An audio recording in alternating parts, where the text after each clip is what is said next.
का बरं? का मी तर म्हणतो नाही असेल तर माझ्याकडे लसण आहे, कांद्याच्या ताकदीचाच लसण आहे आणि लईच तुमच्या खाणं जीवावर येत असेल तर मुळा पण आहे.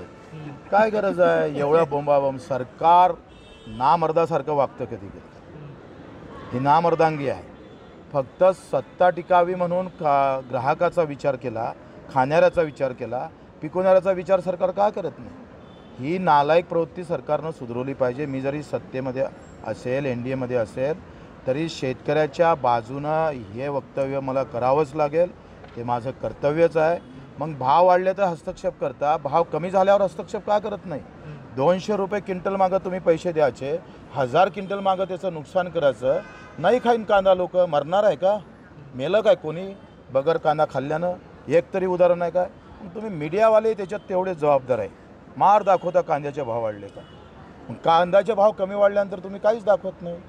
तुम्ही तेवढेच जबाबदार आहे. पण आता 40% केंद्राने त्याच्यावरती निर्यात शुल्क लावायची गरजच नव्हती. ऑक्टोबर, नोव्हेंबरची, डिसेंबरची व्यवस्था तुम्ही आज करून ठेवताय. एवढी नालायकी काहून? तर अटल बिहारचं सरकार कांद्याचे भाव वाढले म्हणून पडले. एवढे भीते का तुम्ही? काय गरज आहे? माझं म्हणणं आहे का एका इकडे आपण धोरण काय आहे मोदीजीचं, का मेक इन इंडिया आणि मेड इन इंडिया, म्हणजे या इंडियातला प्रत्येक माल विदेशात कसा जाईल अशा भूमिका घेत असताना शेतकऱ्याचा माल जर आमचा कांदा विदेशात गेला तर सफरचंदचे भाव भेटेल ना त्याला? अन्नही खाल्लं तर मरत नाही ना. एवढी काळजी करायची गरज नाही आहे. आम्ही सांगतोय का या आयात निर्यात धोरणमध्ये स्पष्ट भूमिका घेतली पाहिजे.